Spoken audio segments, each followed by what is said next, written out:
ಇನ್ನು Muslim ಸಮುದಾಯದವರ case ವಾಪಸ್ ವಿಚಾರಕ್ಕೆ ಬೀದರ್ನಲ್ಲಿ ಬಿಜೆಪಿ ರಾಜ್ಯಾಧ್ಯಕ್ಷ ಬಿವೈ ವಿಜೇಂದ್ರ ಹೇಳಿಕೆಯೊಂದನ್ನು ನೀಡಿದ್ದಾರೆ. ಕಾಂಗ್ರೆಸ್ ಸರ್ಕಾರ ಬಂದಾಗಿನಿಂದ ಅಲ್ಪಸಂಖ್ಯಾತರ ಓಲೈಕೆ ರಾಜಕಾರಣ ಮಾಡ್ತಾ ಇದ್ದಾರೆ. ಕಾಂಗ್ರೆಸ್ ಸರ್ಕಾರ ಹಿಂದೂಗಳಿಗೆ ನಿರಂತರ ಅಪಮಾನ ಮಾಡ್ತಾ ಬರ್ತಾ ಇದ್ದಾರೆ.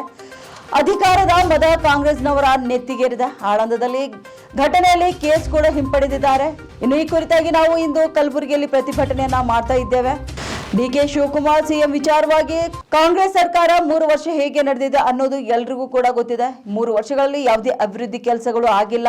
ಇನ್ನು ಡಿಕೆಶಿ ಸಿಎಂ ಆದ್ರೂ ಕೂಡ ರಾಜ್ಯದಲ್ಲಿ ಏನು ಅಭಿವೃದ್ಧಿ ಕೆಲಸಗಳು ಆಗೋದಿಲ್ಲ.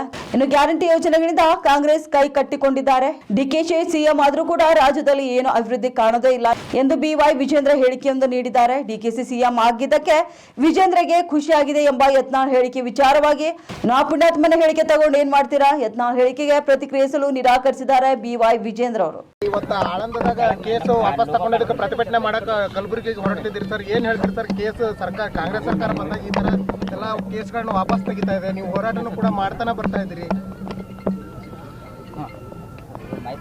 ಕಾಂಗ್ರೆಸ್ ಸರ್ಕಾರದ ಅಲ್ಪಸಂಖ್ಯಾತರ ಓಲೈಕೆ ರಾಜಕಾರಣ,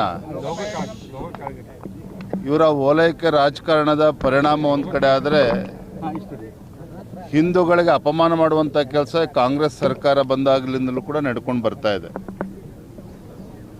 ಅಧಿಕಾರದ ಮದ ನೆತ್ತಿಗೆ ಏರಿದಾಗ ಈ ರೀತಿ ಎಲ್ಲವೂ ಕೂಡ ಮಾಡಿಸ್ತದೆ. ಹಾಗಾಗಿ ಇವತ್ತು ನಾವು ಗುಲ್ಬರ್ಗದಲ್ಲಿ ಏನು ಆಳಂದದಲ್ಲಿ ಆಗಿರ್ತಕ್ಕಂಥ ಆ ಘಟನೆ, ಆ ಕೇಸ್ಗಳನ್ನು ಹಿಂಪಡೆದಿರುವಂಥದ್ದು, ಇವೆಲ್ಲವನ್ನು ಕೂಡ ನಾವು ಪ್ರತಿಭಟನೆ ಮಾಡಬೇಕು, ಈ ಸರ್ಕಾರಕ್ಕೆ ಬಿಸಿ ಮುಟ್ಟಿಸುವಂಥ ಕೆಲಸ ಮಾಡಬೇಕು. ಆ ನಿಟ್ಟಿನಲ್ಲಿ ಹೋರಾಟವನ್ನು ಹಮ್ಮಿಕೊಂಡಿದ್ದೇವೆ. ಸರ್, ಡಿಕೆ ಶಿವಕುಮಾರ್ ಸಿಎಂ ಆಗಿದ್ದ ಗ್ಯಾರಂಟಿ ಯೋಜನೆ ನಡೀತಾ ಅಂತೀರಿ ಸರ್?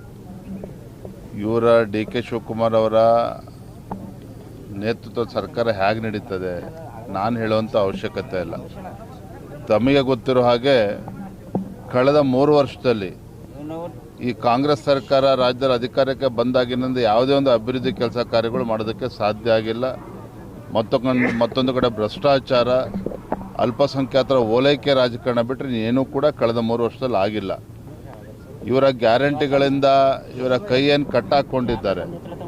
ಅನುದಾನದ ಕೊರತೆಯಿಂದಾಗಿ ಇವರು ಕೂಡ ಡಿಕೆ ಶಿವಕುಮಾರ್ ಅವರು ಕೂಡ ರಾಜ್ಯದ ಅಭಿವೃದ್ಧಿಯನ್ನು ಮಾಡೋದಕ್ಕೆ ಸಾಧ್ಯ ಇಲ್ಲ.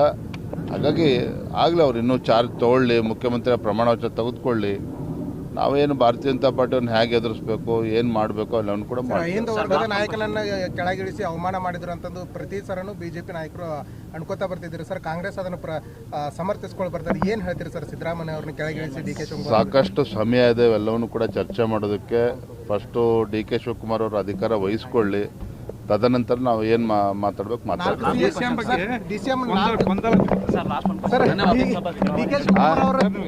ರಾಜ್ಯಸಭಾ ಚುನಾವಣೆಯಲ್ಲಿ ದೇವೇಗೌಡರು ಮತ್ತು ಸದಾನಂದ ಗೌಡರು ಮುಂಚೂಣಿಯಲ್ಲಿ ಇದ್ದಾರೆ. ನೀವು ರಾಜ್ಯಾಧ್ಯಕ್ಷರಿಗೆ ಯಾವ ಥರ ನೋಡಿ, ನಮ್ಮ ಕೇಂದ್ರದ ವರಿಷ್ಠರು ಸದ್ಯದ ರಾಜಕೀಯ ಪರಿಸ್ಥಿತಿಗಳನ್ನು ನೋಡಿಕೊಂಡು ಯಾರನ್ನು ರಾಜ್ಯಸಭೆ ತೆಗೆದುಕೊಂಡು ಹೋದರೆ ಏನಾಗ್ತದೆ ಇವೆಲ್ಲವನ್ನು ಕೂಡ ಆಧರಿಸಿ ನಮ್ಮ ರಾಷ್ಟ್ರೀಯ ನಾಯಕರು ತೀರ್ಮಾನ ಮಾಡ್ತಾರೆ. ಅದ್ರ ಬಗ್ಗೆ ನಾನಿಲ್ಲಿ ಬಹಿರಂಗ ಅಭಿಪ್ರಾಯ ಪಡಿಸೋದಕ್ಕಾಗೋದಿಲ್ಲ. ಥ್ಯಾಂಕ್ ಯು ಬಿಡ್ರಿ. ಅವ್ರು ತಗೊಂಡು ಏನು ಮಾಡ್ತಾರೆ, ಆ ಪುಣ್ಯಾತ್ಮನ ಹೇಳಿಕೆ ತೊಗೊಂಡು ಏನು ಮಾಡ್ತಾರೆ ಬಿಡ್ರಿ. Thank you madam, thank you.